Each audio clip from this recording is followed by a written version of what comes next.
नमस्कार। आज fungal kingdom यानी कवक जगत के एक बेहद ही दिलचस्प सफर पर निकलने वाले हैं। ये कोई साधारण विषय नहीं है, बल्कि एक ऐसा रहस्य है जो हमारे पर्यावरण, रोजमर्रा की जिंदगी और यहाँ तक कि ग्लोबल एग्रीकल्चर से सीधा जुड़ा है। आज की इस चर्चा में कवक के अलग अलग उपसमूहों को डिकोड किया जाएगा। एक ऐसा वैज्ञानिक सफर जो बाउंड्री क्रॉस करने वाले जीवों से शुरू होकर एकदम कॉम्प्लेक्स और सच्चे कवक तक जाएगा। तो चलिए बिना किसी देरी के शुरू करते हैं।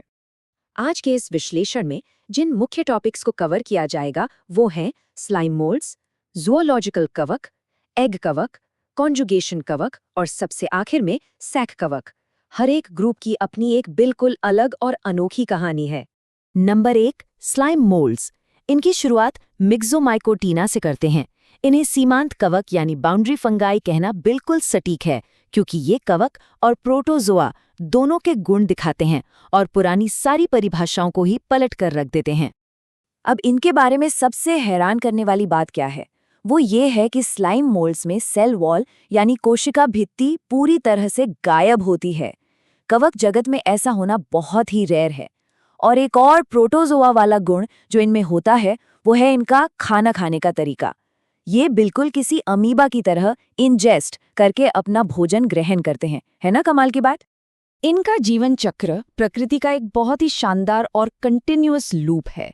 इस पूरे साइकिल में सबसे क्रूशल स्टेज है प्लाज्मोडियम। और हाँ, ये मलेरिया फैलाने वाला प्लाज्मोडियम नहीं है। ये इनका एक मल्टी न्यूक्लिएटेड यानी बहुकेंद्रीय रूप है। स्पोर से शुरू होकर अमीबा जैसी कोशिकाएं बनती हैं जो आपस में फ्यूज होकर इस विशाल प्लाज्मोडियम को बनाती हैं। फिर स्पोरेंजियम के जरिए वापस स्पोर बन जाते हैं। एकदम परफेक्ट साइकिल। अब आगे बढ़ने से पहले कुछ नाम बिल्कुल दिमाग में फिट कर लेने चाहिए। फाइसेरम, फुलिगो और डिक्टियोस्टेलियम। बायोलॉजी की दुनिया में ये सिर्फ नाम नहीं है, बल्कि जीती जागती लैब्स हैं जिनका इस्तेमाल सेल्यूलर स्ट्रक्चर के गहरे राज खोलने के लिए किया जाता है। नंबर 2, ज़ूलॉजिकल कवक यानी मैस्टिगोमाइकोटीना। ये वो जीव हैं जिन्होंने पानी और नमी वाले एनवायरनमेंट में सर्वाइव करने के लिए खुद को एकदम मास्टर कर लिया है।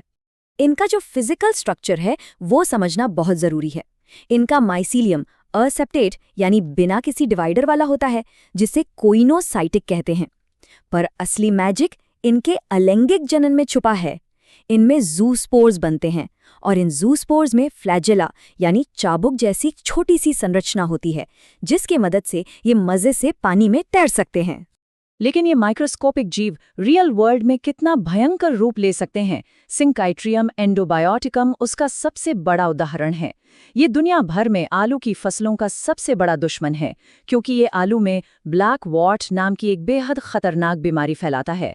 फूड सिक्योरिटी के लिए ये कितने बड़े खतरे हैं, ये इसका जीता जागता सबूत है। नंबर 3, एग कवक, जिन्हें ऊमाइकोटीना कहा जाता है। टैक्टिकल एवोल्यूशन की सीढ़ी पर ये ग्रुप एक बहुत बड़ा जंप है, क्योंकि यहाँ एक हाईली स्पेशलाइज्ड oogamous टाइप का सेक्सुअल रिप्रोडक्शन देखने को मिलता है। इस पूरे एडवांस मैकेनिज्म को समझने के लिए सबसे पहले oogoनियम को समझना होगा। ये प्राइमरी फीमेल रिप्रोडक्टिव ऑर्गन है।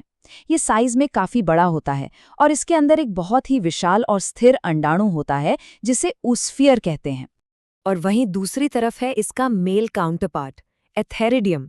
इसमें छोटे छोटे और बेहद एक्टिव मेल गैमीट्स मौजूद होते हैं।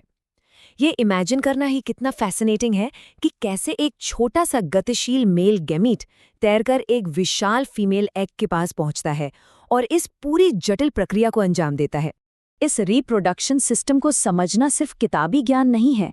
ऐसा इसलिए क्योंकि ऊमाइकोटीना ग्रुप के ये कवक पूरी दुनिया में फसलों को तबाह करने वाले ब्लाइट या झुलसा रोगों के लिए कुख्यात हैं।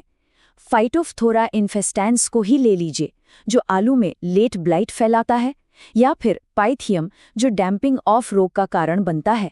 इतिहास के कुछ सबसे बड़े अकाल इन्हीं की वजह से पड़े हैं। नंबर 4, कंजुगेशन कवक यानी ज़ाइगोमाइकोटीना। अब हम पानी से बाहर निकलकर पूरी तरह से जमीन पर पनपने वाले मोल्ड्स की दुनिया में आ गए हैं। इनमें ज़ूलॉजिकल कवक की तरह कोई भी मोटाइल या तैरने वाली स्टेज बिल्कुल नहीं होती। अब सवाल ये है कि जब ये तैर नहीं सकते तो ये रिप्रोड्यूस कैसे करते हैं? इनका तरीका बिल्कुल अलग है। ये 2 गैमेटेंडिया को आपस में फ्यूज कर देते हैं। इस फ्यूजन का रिजल्ट होता है एक बेहद कठोर और मोटी दीवार वाला जाइगोस्पोर। ये मोटी लेयर ही इन्हें सबसे मुश्किल एनवायरनमेंट में भी सर्वाइव करने की ताकत देती है। ये तो हमारे रोजमर्रा के जीवन से जुड़े हुए हैं। किचन में अक्सर ब्रेड को खराब होते हुए देखा ही होगा, वो काम इन्हीं का है। राइजोपस को तो हम आम भाषा में ब्रेड मोल्ड कहते ही हैं और म्यूकर को पिन मोल्ड के नाम से जाना जाता है। नंबर 5, सैक कवक यानी एस्कोमाइकोटिना। अब हम इस कवक जगत के सबसे विशाल और शायद सबसे ज्यादा कॉम्प्लेक्स ग्रुप पर पहुंच चुके हैं। इस ग्रुप की सबसे डिफाइनिंग और सबसे शानदार जो खासियत है वो है एस्कस। ये असल में एक थैली या सैक जैसी संरचना होती है और इसी के अंदर एस्कोस्पोर बनते हैं। इसी वजह से तो इन्हें सैक फंगाई नाम दिया गया है। इसके अलावा ये कोनिडिया बनाकर अलैंगिक जनन भी बड़ी आसानी से कर लेते हैं। अब अगर जाइगोमाइकोटिना और एस्कोमाइकोटिना को बिल्कुल आमने सामने रखकर देखें तो इवोल्यूशन का एक बहुत बड़ा जंप साफ दिखाई देता है। कहाँ पहले अपटेय और बिना किसी ब्रांच वाला माइसीलियम था और कहाँ अब एस्कोमाइकोटिना में एकदम पटेय यानी डिवाइडेड और हाईली ब्रांच्ड माइसीलियम स्ट्रक्चर आ गया। ये जो स्ट्रक्चरल कॉम्प्लेक्सिटी आई है ना, ये इन्हें न्यूट्रिएंट्स एब्जॉर्ब करने में कहीं ज़्यादा एफिशिएंट बना देती है। ये इंसानी जिंदगी से कितनी गहराई से जुड़े हैं, ये बात इनके एग्जाम्पल्स देखकर तुरंत समझ आ जाती है।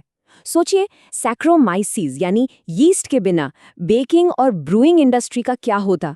और पेनिसिलियम, इसी ने तो दुनिया को पहला एंटीबायोटिक दिया था जिसने पूरे मेडिकल साइंस की ही दुनिया बदल दी।